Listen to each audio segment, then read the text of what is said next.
এই রমজান মাসে যদি এক মাস ঠিক মতো রোজা রাখেন, এমন কতগুলো রোগের উপকার আল্লাহ রাব্বুল আলামিন দান করে, এখন পর্যন্ত কোন ডাক্তার এই রোগের কোনো ঔষধই আবিষ্কার করতে পারে নাই। তাহলে দুনিয়ার দিক থেকে উপকার আছে না নাই? এই যে কোলেস্ট্রল সহ এই বিভিন্ন কায়দায় কায়দায় চর্বি হবে না, রোজা ঠিক মতো রাখলে আল্লাহর মধ্যে সব ভালোই যায়। কি তাহলে দুনিয়ার দিক থেকে উপকার আছে না নাই? এই যে আমার বাজানদেরকে বলবো, খবরদার রমজানের সময় রোজা ছাড়বো না। কি আল্লাহ কবুল করুক। রমজান মাসের ভিতরে বিশেষ করে 4টি আমল বেশি করার জন্য আল্লাহ রাসূল সাল্লাল্লাহু আলাইহি ওয়াসাল্লাম বলছেন। এর ভিতরে একটা আমল হলো কালিমার জিকির বেশি করা।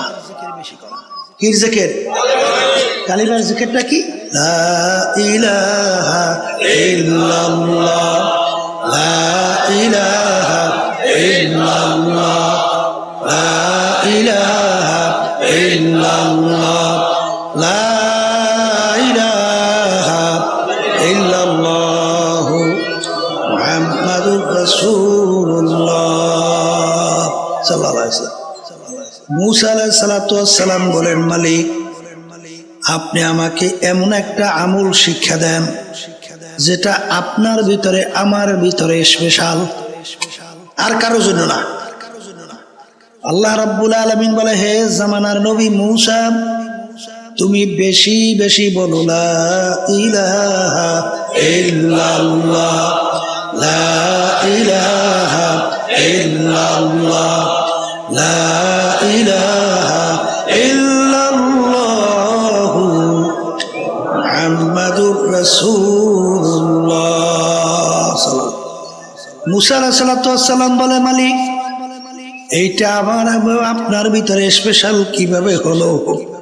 এটা তো সবাই বলে, এই কালিমা তো সবাই বলে, আপনার মধ্যে স্পেশাল। আল্লাহ রাব্বুল আলামিন বলে, হে জামানার নবী মুসা, এই কালিমার যে কত ওজন, ও মুসা তুমি যদি জানতা, দুনিয়ার ভিতরে যত সম্পদ যদি একটা পাল্লায় রাখা হয়, আর শুধু এই কালিমাকে যদি আর একটা পাল্লায় রাখা হয়, ওই কালিমার ওজনে ওই পাল্লাটা ডাইবা যাবে। মান ক্বালা লা ইলাহা ইল্লাল্লাহ ফাদাখালাল জান্নাহ। অন্য রয়াতের ভিতর সে হাক্কান, যে হক আদায় করে কালিমা পড়বে সে বেহেশতের ভিতরে ঢুকে যাবে। বেশি বেশি কালিমার জিকির করা লাগবে, কথা ঠিক কিনা? জিকির তো করি আমরা, জিকিরের উপকারিতা নেই? এই কি উপকারিতা কেমনি দেখেন? এ আল্লাহর বান্দারা নৌকা দিয়া, এই তক্তা দিয়ে নৌকা বানায় না? হ্যাঁ, নৌকা চলে কি পানিতে না তোরে? পানির মধ্যে না, নৌকা তো পানির মধ্যে চলে। আজই চিন্তা করে, পানি ছাড়া তো নৌকা চলতেই পারে না। তাইলে নৌকার তলিতে কতগুলো ছিদ্র করিয়ে দিই, একটা সম্পর্ক তৈরি হোক। তাইলে তোমাকে সহ নৌকা সহ সমুদ্রে ডুব দিয়ে তোমাকে শেষ, কথা ঠিক কিনা? মাঝি, নৌকা চলবে পানির মধ্যে, খবরদার সতর্ক থাকা লাগবে। ওই পানি যেন তোমার নৌকার ডরার মধ্যে না জমতে পারে, ঠিক না বে ঠিক? চলবে তো নৌকা পানির ভিতরে, সতর্ক থাকা লাগবে না? এরপরে যত সতর্ক থাকে না কেন, কিছু না কিছু পানি ওই নৌকার ডরায় কিন্তু জমতে চায়, চায় না? এই জন্য দেখবেন প্রত্যেক নৌকার ভিতরে একটা সেচের ব্যবস্থা আছে। আমরা হেউতি কয় না, হেউতি, হেউতি দিয়ে পানি জমছে, হেউতি দিয়ে সেচ করে ফেলাইয়া দেয়। স্টিল বোর্ডের ভিতরে এরকম পানি সেচ করার ব্যবস্থা আছে না নাই? হ্যাঁ, হে আল্লাহর বান্দারা, পর্দা আলে মা বোনেরা, আমরা চলি দুনিয়ার মধ্যে, কিন্তু দুনিয়ার মোহাব্বত যেন কলবের ভিতরে না জমে। বাইং মাছ থাকে কাদার ভিতরে, কিন্তু বাইং মাছের ভিতরে কোনো কাদা লাগে না। আল্লাহ ওয়ালা থাকে দুনিয়ার ভিতরে, কিন্তু দুনিয়ার কোনো মোহাব্বত কলবের ভিতরে জায়গা হয় না। বলেন কথা ঠিক কিনা? চলি আমরা দুনিয়ায়, যত সতর্ক থাকি না কেন কিছু না কিছু দুনিয়ার মোহাব্বত ওই কলবের ভিতরে জমা হয় না। এই জন্য একটা শেষের ব্যবস্থা লাগবে না, সরকার লাগবে না, আসতে কয় যাই লাগবে না। এই জন্য সকাল সন্ধ্যায় বৈশা একটু ডুরির ভিতরে টান দাও, লা ইলাহা ইল্লাল্লাহ, লা ইলাহা ইল্লাল্লাহ, লা ইলাহা ইল্লাল্লাহ, লা মাকসুদা ইল্লাল্লাহ, লা মাহবুবা ইল্লাল্লাহ, লা মাতলুবা ইল্লাল্লাহ, লা মাশুকা ইল্লাল্লাহ, লা ইলাহা ইল্লাল্লাহ, মুহাম্মাদুর রাসূলুল্লাহ। লা বইলে যখন মাথা ডান দিকে ঘুরায় তখন ওই কলবের থেকে গায়রুল্লাহকে ফালায়। কি ফালায়? হ্যাঁ, কি ফালায়? কি গায়রুল্লাহ? আমার কলবের ভিতরে ভাব আমি পীর, আমি মুফতি, আমি মুহাদ্দিস, আমি শাইখুল হাদিস, আমি অমুক জমিদার, আমি চেয়ারম্যান, আমি মেম্বার, আমি এমপি, আমি মিনিস্টার, আমি বড় বংশের, আমি অমুক তমুক সমুক। এইটা কলবের ভিতরে ভাব জমছে। কি জমছে? এখন এই ভাব কলব থেকে দূর করার জন্য লাভ হইলে লাল তরোয়া দিয়ে কাটতে থাকে। কিছু নাই, গায়রুল্লাহকে কলব থেকে ফালাইতে থাকো, ফালাইতে ফালাইতে এরপরে ধাক্কা দাও, জরব দাও, ইল্লাল্লাহ ইল্লাল্লাহ ইল্লাল্লাহ ইল্লাল্লাহ। আমার কলবের ভিতরে আল্লাহই আছে। কথা ঠিক না? ঠিক।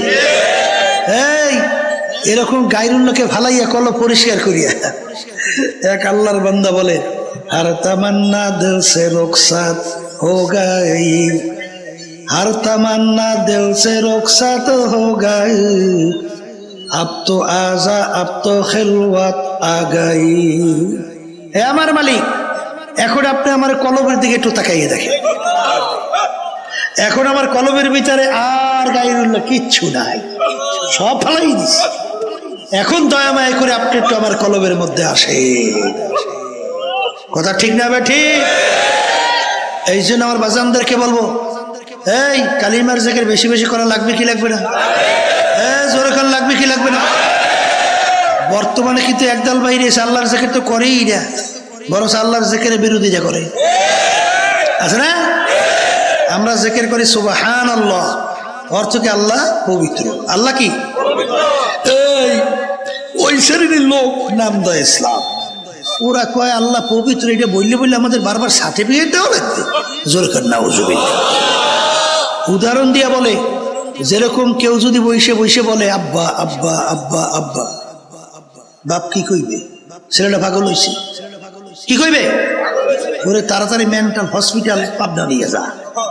ঠিক আমরা এরকম বসে বসে বলি আল্লাহ আল্লাহ আল্লাহ আল্লাহ আল্লাহ আল্লাহ। আবার আমরা বলি সুবহানাল্লাহ সুবহানাল্লাহ সুবহানাল্লাহ সুবহানাল্লাহ। ওরা উদাহরণ দেয়, আল্লাহ বলে বলতেছে যে এইটা পাগল হইছে, ওইটারে মেন্টাল হসপিটাল নিয়ে ভর্তি কর। জোরে বলেন নাউজুবিল্লাহ। এইটা যদি কেউ যাই না শুই না বুঝা কয়, কাফের। আসতে কয়, কারণ কি? বেশি জিকির করার জন্য কে বলছেন? আল্লাহ এবং আল্লাহর রাসূল। আল্লাহ এবং আল্লাহর রাসূল। কথা ঠিক না? ঠিক। তাহলে এই উদাহরণ যদি কেউ দেয়, আল্লাহ এবং আল্লাহর রাসূলকে টিটকারি করা হয় না? নাউজুবিল্লাহ। ঈমান আছে, তাইলে আমরা সুবহানাল্লাহ বলি কেন? আল্লাহু আকবার। মান্না গরদাদ পাকে আস্তাসবিহে শাহ, মান্না গরদাদ পাকে আস্তাসবিহে শাহ, लेके गरदत पाके अस्तसबीह शाह। सुबहानाल्लाह शब्দের অর্থ আল্লাহ পবিত্র। আল্লাহ কি? আল্লাহ পবিত্র। এইটা বারবার পবিত্র নাম তুমি আর আমি জবান দিয়ে নেওয়ার কারণে তুমি আর আমি মানুষ যে গুনার কারণে অপবিত্র হইছি, এই পবিত্র নামের গুণে আল্লাহর ফজল করবে, তুমি আর আমি পবিত্র হয়ে যাব। কথা ঠিক কিনা? এই যারা আল্লাহর জিকির বেশি করে, দেখেন নাই, ওরা তো আসলেই পবিত্র হয়ে যাইতেছে। আসতে কয় তারা আল্লাহর রহমতে হারাম থেকে বাঁচতে পারতেছে না, ঘুষ থেকে বাঁচতে পারছে না, সুদ থেকে বাঁচতে পারতেছে না। হ্যাঁ, তাহলে দিনের দিন কি হইতেছে? হ্যাঁ, কি হইতেছে? পবিত্র হইতেছে। চলে বলে কথা ঠিক না? ঠিক। তাহলে আল্লাহর জিকির দরকার আছে না নাই? এই জন্য আমার বাজানদেরকে বলবো, তাহলে বেশি বেশি কালিমার জিকির করা লাগবে। কথা ঠিক কিনা? দ্বিতীয় নম্বর আমল তাওবা ইস্তেগফার বেশি করা লাগবে। কি? তাওবা ইস্তেগফার। এই তাওবা ইস্তেগফারটা কি? অনেক সময় বই বই আমরা বলি আস্তাগফিরুল্লাহ, আস্তাগফিরুল্লাহ, আস্তাগফিরুল্লাহ, আর মনে মনে কয় আগে যা করতাম মালিক তাই করবো, মাফ করিয়ে দাও। এক পদের আছে না, আগে ঘুষ খাইতে, এখনো ঘুষই ঠিক মতোই খাবো, তুমি আমার মাফ করো। আগে নামাজ পড়তাম না, এখন ওই নামাজ পড়বো না, তুমি আমার মাফ করো। এই তওবা দ্বারা কোনোদিন মাফ হইবে? এই তওবার জন্য কয়েকটা শর্ত আছে। তওবা শব্দের অর্থ রোজা, ফিরে আসা। তওবা শব্দের অর্থ নাদামা, লজ্জিত হওয়া। কথা ঠিক না ঠিক? এই আল্লাহর বান্দারা, আদম আলাইহিস সালাতু ওয়াস সালাম, আল্লাহ বলছিলেন গন্ধম খাইও না, খাইছে। গন্ধম খাইও না, খাইছে। আচ্ছা, গন্ধম খাওয়ার পরে আদম আলাইহিস সালাতু ওয়াস সালাম লজ্জিত হয়েছিল না? আসতে কয় এই লজ্জিত হয়েছে, ফিরিয়ে আসছে না? ফিরিয়ে আসছে। শুধু তাই না, আল্লাহ কাছে মাপ চাইছে না? মাপও চাইছে। তাহলে মাপও চাওয়া লাগবে, লজ্জিত হওয়া লাগবে, ফিরিয়ে আসা লাগবে। এই শর্ত যেই তওবার ভিতরে পাওয়া যাবে, সেই তওবা কবুল হবে, কোনো সন্দেহ নাই। কথা ঠিক কিনা? তাহলে তওবা করার সময় খেয়াল করা লাগবে, মালিক জীবনে যত গুনাহ করছি মাফ করো, আর করব না। আমি অপরাধ করছি, আমি নিজে লজ্জিত হয়েছি, তুমি দয়া করে আমাকে মাফ করো। এই তওবা করতে দেরি, মালিক মাফ করতে দেরি না। জোরে বলেন কথা ঠিক কিনা? এই দুইটা আমল। 3 নম্বর আমল, মালিকের কাছে বেশি বেশি বলা লাগবে, রব্বুল আলামিন আপনি আমাকে বেহেশত দান করে। রমজানের ভিতরে বিশেষ করে এই 4টি আমলের কথা বেশি বেশি বলতেছি। কথা ঠিক না? ঠিক। এর সবসময় আমল করব, কিন্তু রমজান একটু বেশি। তাহলে আল্লাহ রাব্বুল আলামিনের কাছে বেহেশত চাওয়া লাগবে। তা বেহেশত যখন চাবই, চাইলে কেউ ছোটটা চায়? চাইলে তো বড়টাই চাওয়া লাগে। তাহলে সবচেয়ে বড় বেহেশতের নাম হলো ফেরদাউস। হে আল্লাহ, আপনি আমাকে ফেরদাউস বেহেশত নসিব করে। আল্লাহুম্মা আমিন। আল্লাহ আপনি কবুল করে নেন। আর একটা দোয়া, রব্বুল আলামিন আপনি আমাকে জাহান্নাম থেকে মুক্তি দান করেন। কি থেকে? জাহান্নাম থেকে মুক্তি দান করে। এই আল্লাহর বান্দারা, এই 12 মাসের ভিতরে সবচেয়ে সম্মানিত সর্দার মাসের নাম কি মাস? রমজান মাস। কেন হইল জানেন?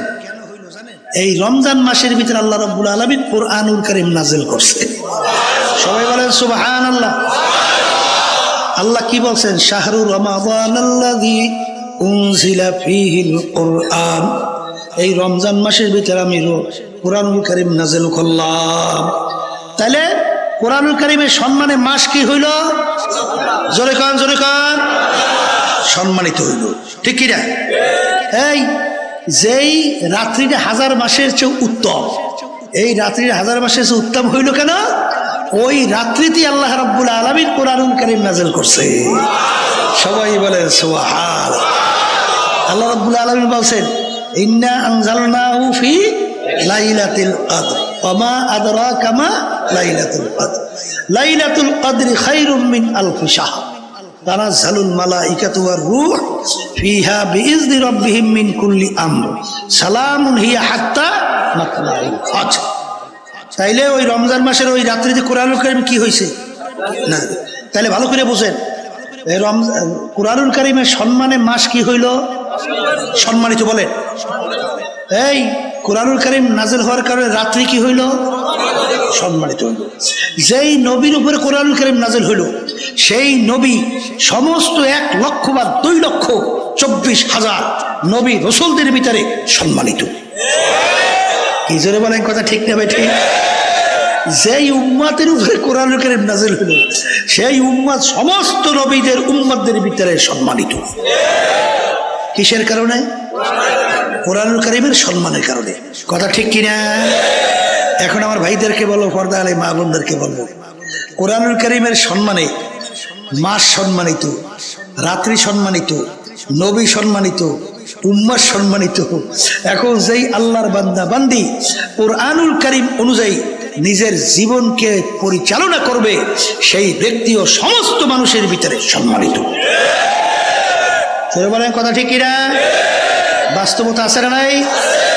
আয়েশা সিদ্দিকা রাদিয়াল্লাহু তাআলা আনহা, তাকে একজনে প্রশ্ন করলেন যে আল্লাহ রসুলের চরিত্র ছিল কি, একটু বলেন আল্লাহ রসুলের চরিত্র কি ছিল?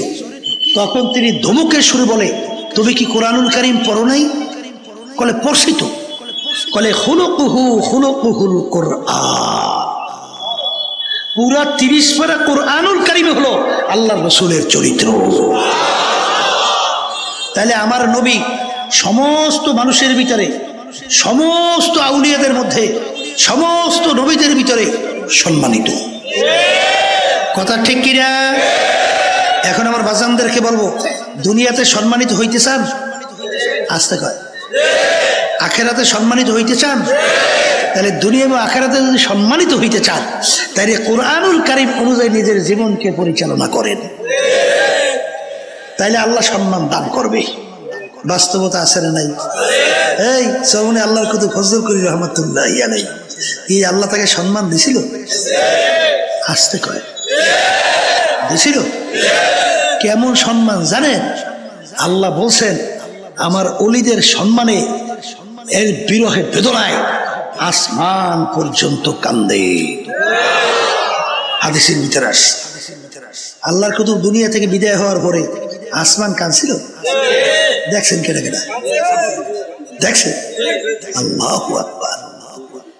এই আকাশ একেবারে জগজগে পরিষ্কার। হঠাৎ আকাশটা একটু হালকা মেঘাচ্ছন্ন হইয়া পিরি পিরি পিরি পিরি একটু আকাশ আসমান কাইয়া, আবার মেঘ কাইটা যেই সূর্য, সেই সূর্য যেই পরিষ্কার সেই পরিষ্কার। কি বুঝলেন কি? হ্যাঁ, আল্লাহর বান্দা দাদাদার রহমাতুল্লাহ কথা শুনছিলাম, বয়ান করতে করতে একসময় বলছিল যে মানুষ তোমরা তো আমার কথা শোনো না, গরু কি যদি বলি গরু আমাদের কথা শুনবে। এই কথা বললে দূরে একটা গরু, দাদাদান বলে এরকম হাত উঠেই বলে গরুর দিকে আয়। ডাক দেওয়ার সঙ্গে সঙ্গে রশি সেইরা গরু এসে সামনে দাঁড়িয়ে গেছে। কি পশুরা সম্মান করে না?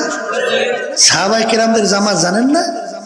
এই এক এলাকায় যখন দিনের দাওয়াত দিতে গেল, এলাকার লোক এত খারাপ, দাওয়াত তো গ্রহণ করলোই না, বরঞ্চ সাহাবায়ে কেরামদের একটু বসার জায়গাও দেয় না। এখন রাত্রি হয়ে গেছে, কোথায় বসবে, কোথায় থাকবে? সাহাবায়ে কেরামদের আমি সিদ্ধান্ত নিল যে আজকে রাত্রে আমরা এই জঙ্গলের ভিতরে রাত্রি যাপন করবো। এর মধ্যে জঙ্গলের ভিতরে তো বাঘ, সিংহ, হিংস্র প্রাণীর কোনো অভাব নাই। যখন সাহাবায়ে কেরামদের জামাত যখন দলে বলে জঙ্গলের ভিতরে ঢোকে, তখন কাফেররা হাসাহাসি করে। শুনছি মুসলমানের দলে বলে পাগল। এখন বাস্তবেই তো দেখি পাগল।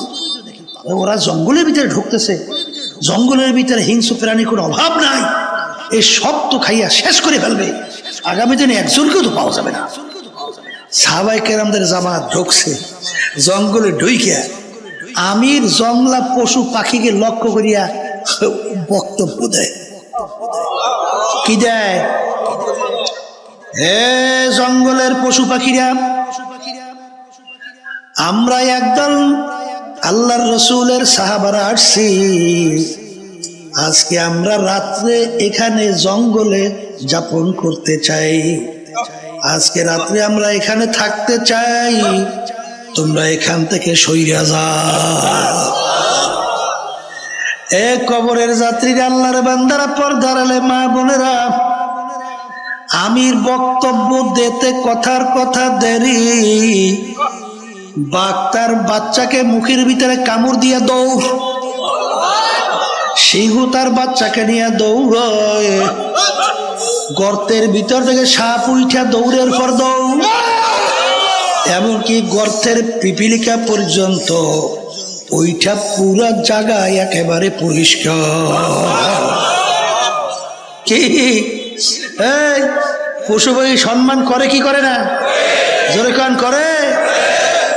এই জন্য আমার ভাইদেরকে বলবো, পর্দা আলে মা বোনদেরকে বলবো, যদি দুনিয়াতে আখিরাতে শান্তি চাও, সম্মান চাও, বাজান কোরআনুল কারীম অনুযায়ী নিজের জীবনকে গঠন করো। যদি গঠন করতে পারো, দেখবা দুনিয়াতেও সম্মানিত, আখিরাতেও আমার মালিক সম্মানিত করে উঠাইবে। জোরে বলে কথা ঠিক না বে ঠিক? এই আল্লাহর বান্দারা, পর্দা আলে মা বোনেরা, যেই ঘরটা কোরআনুল কারীম অনুযায়ী ঘর পরিচালিত হবে, ওই ঘরটাও কিন্তু সমাজের ভিতরে, সব ঘরের ভিতরে সম্মানিত ঘর হিসেবে পরিচয় লাভ করবে। যেই সমাজটা কোরআনুল কারীম অনুযায়ী চলবে, ওই সমাজটাও সমস্ত সমাজের ভিতরে সম্মানিত এবং এই সমাজ হিসেবে পরিচয় লাভ করবে। যদি বলেন কথা ঠিক কিনা? যেই রাষ্ট্র কোরআনুল কারীম অনুযায়ী চলবে, ওই রাষ্ট্র কিন্তু সমস্ত দেশের ভিতরে সম্মানিত রাষ্ট্র হিসেবে পরিচয় লাভ করবে। কথা ঠিক না বা ঠিক? এই জন্য আমার বাজানদেরকে বলবো, পর্দা আলে মা বোনদেরকে বলবো, বাজান ওয়াজ তো শুনলাম, আমল করা হইলো সবচেয়ে বড় কথা। ঠিক কিনা? এই আল্লাহর বান্দারা, পর্দা আলে মা বোনেরা, আমি আপনাদের সামনে আয়াত শরীফ তেলাওয়াত প্রথম করছিলাম। আল্লাহ রাব্বুল আলামিন বলেন, প্রত্যেকটা জানদার যাদের রূহ আছে, একদিন না একদিন তার মৌতের শরাব পান করা লাগবে। ওয়ালাউ কুনতুম ফি বুরুজিন মুশাইয়াদা, কেউ যদি মৃত্যুর হাত থেকে, আজরাইলের হাত থেকে কেউ যদি পাথরের পাহাড় কাইটাও লুকাও, সময় মতো আজরাইল কিন্তু হাজির। বাজান মরণ তো লাগবি। একজন আর একজনকে জিজ্ঞাসা করেছিল, হুজুর মৌতের কোন নির্ধারিত সময় আছে? তখন হুজুর বলছিলেন, হ্যাঁ মৌতের নির্ধারিত সময় আছে। বলে হুজুর কিভাবে? বলে তুমি যেদিন জন্মগ্রহণ করছো সেদিন নির্ধারণ হয়ে গেল তুমি একদিন মরবা। মরণ যেহেতু লাগবে, এখন আমার বাজানদেরকে বলবো, পর্দা আলে মা বোনদেরকে বলবো, এখন দুনিয়ার দিকে তাকাইয়া দেখো। বাজান হারামকে হারাম বলো নাই, ঘুষকে ঘুষ বলো নাই, সুদকে সুদ বলো নাই, পরের মাল ঠগাইয়া নিজের সম্পদ বাড়াতে চিন্তাও করো নাই, সরকারি দলের সঙ্গে জড়াইয়া ক্ষমতার বলে চাঁদাবাজি, টেন্ডারবাজি, বিভিন্ন কায়দায় লুটপাট কইরা সম্পদ তৈরি করলা, একটার পর একটা বাড়ি তৈরি করলা, গাড়ির অভাব নাই। বাজানের চক্ষু বন্ধ করে মনকে বুঝাও, বাজান তোমার ভিতর থেকে যখন রুটা বের হবে, এখন তাকাইয়া দেখো। বল কেউ দৌড়ায় বাজারে বাঁশ কাটার জন্য, কেউ দৌড়ায় বাজারে ঘরে কাপড় কেনার জন্য, কেউ দৌড়ায় কবর খোদার জন্য, কেউ দৌড়ায় বড়ই পাতা দিয়া গরম পানি খাওয়ার জন্য। আর একদল বলে তাড়াতাড়ি করো, তাড়াতাড়ি করো, বেশিক্ষণ থাকলে ফুইলা ফাইটা পয়সা গন্ধ হইয়া যাবে। এখন তাড়াহুড়া কইরা তোমাকে নামাইয়া নিয়ে যায়। এখন তাকাইয়া দেখো, যেই ঘরের জন্য, যেই সম্পদের জন্য জীবন শেষ করলাম, বাজান সেই ঘরে তোমাকে জায়গা দেয় না। হারামকে হারাম মনে করো নাই, ঘুষকে ঘুষ মনে করো নাই। বাজান যেই সম্পদ তুমি আমার মালিকের হুকুমের বিরুদ্ধাচারণ করলা, রসুলের হুকুমের বিরুদ্ধাচারণ কইরা কামাই করলাম, এত টাকা রাখবা কোথায়? কাপড় যে পকেট না। এই আল্লাহর বান্দারা, পর্দা আলে মা বোনেরা, এখন তাকাইয়া তাকাইয়া মনকে বুঝাও রে মন। আল্লাহ আল্লাহ, তোমার গায়ের জামাটা পর্যন্ত কাইটা বের করে ফেলায়, কোমরের টাকা চাবিটা কাইটা নিয়ে যায়। এখন তাকাইয়ে দেখো সাদা 3টা কাপড় দিয়া তোমাকে প্যাঁচ দেয়, মাথার ভিতরে, মাজার ভিতরে, পায়ের ভিতরে বাঁধে। এখন তাকাইয়া দেখো কেমন একটা প্যাকেট করে ফালাইয়া রাখছে। এখন মনটাকে বুঝারে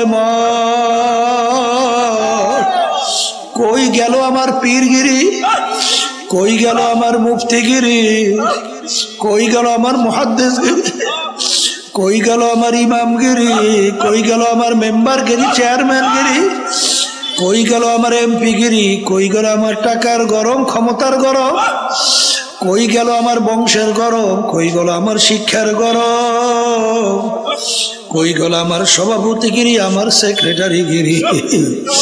এখন তাকাইয়া দেখো তোমাকে যখন প্যাকেট কইয়া ফেলাইয়া রাখে, এখন মনটাকে বুঝাও রে এই বান্দের মাধ্যমে তোমাকে সিগন্যাল দেয়। আরে মাথার বান্দে বুঝা গেল রে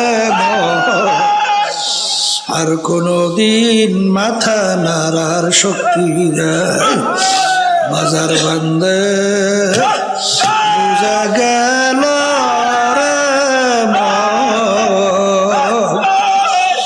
আর কোনদিন উঠে বসা শক্তি নাই। পায়ের বান্দে বুঝা গেল রে আর কোন দিন হেঁটে চলার শক্তি নাই। এ কবরের যাত্রী এখন তাকাইয়া দেখো তোমাকে নিয়ে কবরের ভিতরে রাখলো। এখন বাজান কবরের রাইখা বাঁশের ছাউনি শুরু হয়ে গেল। এরপর বাজান কেলার বরফ দেওয়া শুরু হয়ে গেল। এখন মাটির উপরে মাটি, এখন আর কেউ কবরে নাই। এখন নাফরমান ডাক দিকে তাকাইয়া দেখে মাটি, বামে দেখে মাটি, নিচে মাটির বিছানা, উপরেতে চাপা মাটি, ভাইগা যাইতে পারবা না। এখন নাফরমান দিক বিদিক হারাইয়া এখন আমার মালিককে ডাকে করুন সুরে আল্লাহ আল্লাহ আল্লাহ। আমার মালিক ডাক দিয়ে হলে মো খারাপ, দুনিয়ার ভিতরে তোদেরকে পাঠাইছিলাম আমার ইবাদতের জন্য। ফজরের সময় মুয়াজ্জিন আমার পক্ষ থেকে তোকে যখন দাওয়াত জানাইলো আসসালাতু খায়রুম মিনাল নাওম, ঘুম হইতে নামাজ ভালো। আমি তোর বিচার চাইয়া চাইয়া দেখি তুই ল্যাপ কম্বল মুড়া দিয়া নাক চাইনে ঘুমাও। তুই আমার হুকুম পালন করার জন্য তুই মসজিদে নামাজে যাও না। তোকে আমি ফজরে নামাজে পাই নাই, তোকে আমি জহুরে ডাকলাম পাই নাই, আসরে ডাকলাম পাই নাই, মাগরিবে ডাকলাম তোকে আমি পাই নাই, এশায় ডাকলাম পাই নাই। রমজানে রোজা রাখার জন্য বলছি রাখো নাই, পর্দা করার জন্য বলছি পর্দা করো নাই। ধনী হইলে হজ জাকাত আদায় করার জন্য বলছি, হজ জাকাত তুই আদায় করো নাই। সুন্নাত তরিকার উপরে চলতে বলছি চলো নাই, হারাম থেকে বাঁচার জন্য বলছি বাঁচো নাই। এই নাফরমান স্বাধীনতা পাইয়া পরীক্ষার হলের ভিতরে যা মনে করে তা করছো, আমি তোকে পরীক্ষার হলে কিছু বলি নাই। এখন তুই কবরে আসছ, এখন তুই শত শত বছর তুই আমাকে ডাকবি। দুনিয়ায় যেরকম তুই আমাকে ভুইলা গেছিলি, এইভাবে আমিও তোকে ভুইলা গেলাম। তুই আমাকে শত শত বছর ডাকবি, একবারও আর তোর ডাকে আমি সাড়া দিব না। আমার মালিক ডাক দিয়ে বলো কবরের মাটি, নাফরমান আমার সমস্ত নেয়ামত ভোগ করে আমার হুকুম মানে নাই, আমার দেওয়া নেয়ামত চক্ষু দিয়া দেখছে।